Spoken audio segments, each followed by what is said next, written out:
Hey everyone, welcome back to Corporate Decoder, where we make sense of the confusing world of finance, and today we've got a filing from AGNC Investment Corp that is packed with numbers about their business. If you love digging into what makes a company tick financially, stick around, because we're about to decode this report. Also, make sure you are subscribed and check out our Discord community, linked in the description below for more exclusive content and discussions. Alright, let's dive into this filing from AGNC Investment Incorporated. This company is all about real estate and, well, mortgages specifically. They invest in those mortgage-backed securities that are guaranteed by government-sponsored enterprises like Fannie Mae and Freddie Mac, and they use a boatload of borrowed money to do it. Think of it like borrowing a huge sum to buy a bunch of houses, hoping the rent covers your costs and leaves you with a nice profit. Let's zoom in on the financial statements as of the 30th of September 2025. This table is like a snapshot of what the company owns and what it owes. On the asset side, they have a huge chunk in agency securities. That is their main investment, worth over $76 billion at fair value. They also have a significant amount in repurchase agreements, which is basically how they borrow money, totaling over $74 billion. That is a lot of borrowing, and it shows how they use leverage to try and magnify their returns. Here is a key number. Their agency securities alone are valued at a massive $76.2 billion. This is their core business. These are the mortgage-backed securities that are backed by government agencies. They also mentioned pledged securities worth almost $69 billion. This pledged collateral is what they put up for those repurchase agreements we just talked about. It is like saying, here is this much value of my investments, lend me money against it. And here it is, their repurchase agreements, also known as repos, which is essentially short-term borrowing, is a staggering $74.2 billion. This is how they fund most of their investments. It is a delicate balancing act, borrowing short-term to invest in assets that might have longer terms. When you add it all up, their total assets are over $108 billion. But their total liabilities are almost $97.5 billion. This means their equity, which is the actual ownership stake, is around $11.4 billion. That gives us a sense of their leverage. Now let's look at how they performed financially over the last few months. This income statement tells us about their earnings. For the 3 months ending the 30th of September 2025, they reported net income of $806 million. That is a pretty good chunk of profit. Their net interest income was positive $148 million for that quarter. This is the difference between the interest they earn on their investments and the interest they pay on their borrowings and hedges.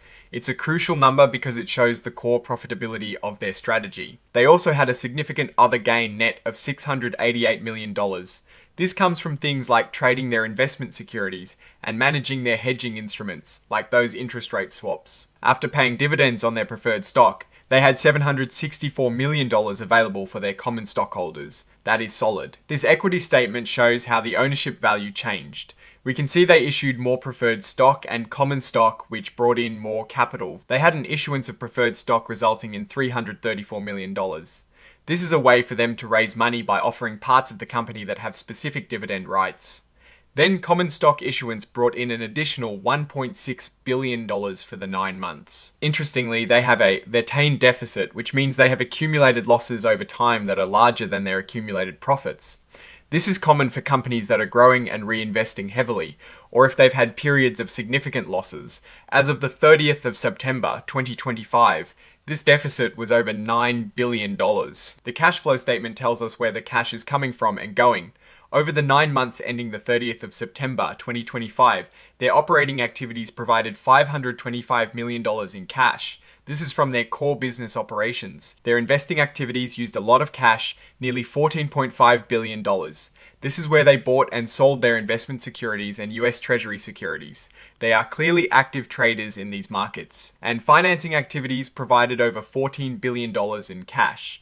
This is from issuing stock, taking on debt through repurchase agreements, and paying dividends. We learned AGNC Investment Corp is a leading provider of private capital to the US housing market. They invest in those mortgage-backed securities, and as a REIT, they have to distribute most of their taxable income to shareholders. They aim to generate good returns with a steady yield. They use fair value accounting for most of their investments. This means they account for them at their current market price, not just what they paid for them. This helps show the ups and downs of their portfolio more clearly. They also use derivatives, like interest rate swaps, to manage the risks associated with changing interest rates. Looking at their investment securities as of the 30th of September 2025, their agency RMBs, which is short for Agency Residential Mortgage, Backed securities, which are investments backed by mortgages but guaranteed by government agencies, had a fair value of over $76 billion. They also have significant portfolios in credit risk transfer securities and non-agency RMBs. These non-agency securities are riskier because they don't have that government guarantee. Their total investment securities are valued at nearly $77 billion.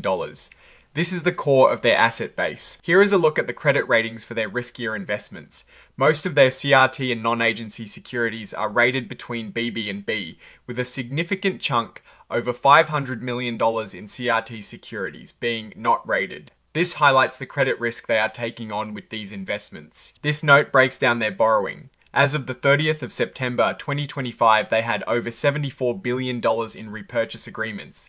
These are short-term borrowings typically maturing within a month. They also have reverse repurchase agreements totaling over $21 billion. This is often used to borrow securities to sell them short. Breaking down those repurchase agreements by maturity, over $64 billion mature within 1 month. This shows their reliance on very short-term funding. This is where they detail their hedging activities. They use interest rate swaps, swaptions, US Treasury futures, and SOFR futures. These are all designed to protect them against interest rate fluctuations. As of the 30th of September 2025, their derivative assets were valued at $145 million, and their derivative liabilities were at $87 million. Here is a look at their interest rate swaps. They have a massive $48 billion in notional amount. This is the face value of the contracts. Most of these swaps are pay fixed, receive variable, meaning they pay a fixed interest rate and receive a variable one. This is a common strategy to manage the cost of their variable rate borrowings. This is a crucial note about what collateral they've put up. They've pledged over $70 billion in agency RMBs and over $5 billion in US Treasury securities as collateral for their repurchase agreements and derivative agreements. This shows how much of their portfolio is tied up to secure their borrowings. This table really hammers home the collateral picture. For repurchase agreements alone, they've pledged nearly $76.5 billion in assets. That is a huge amount of their holdings locked up as collateral. This table shows us how they value their assets and liabilities. Most of their financial instruments are classified as level 2, meaning their values are based on observable market data but not directly quoted prices for identical assets. This is typical for securities like mortgage-backed assets. The vast majority of their assets, over $77 billion, are valued using level 2 inputs.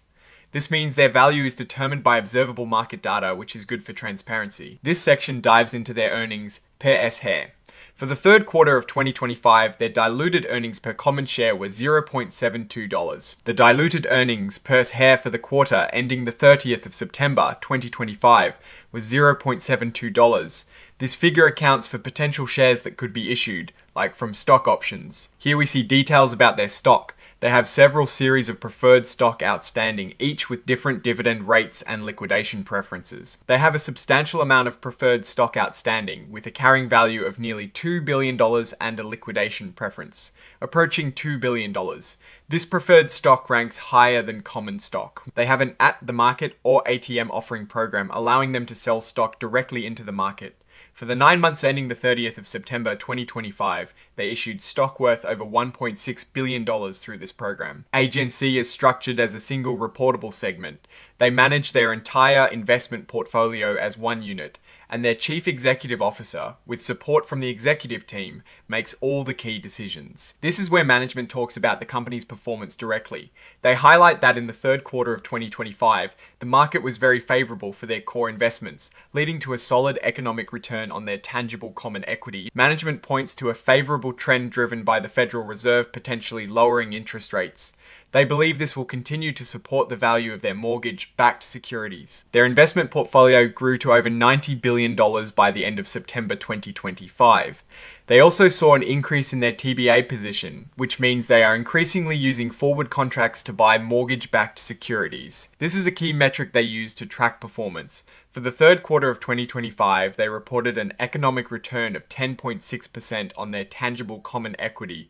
This is the combined result of dividends and the change in their net worth. This section is all about the risks they face. Interest rate risk is a big one since they borrow money at variable rates and invest in fixed rate assets. Rising rates can really hurt their profits.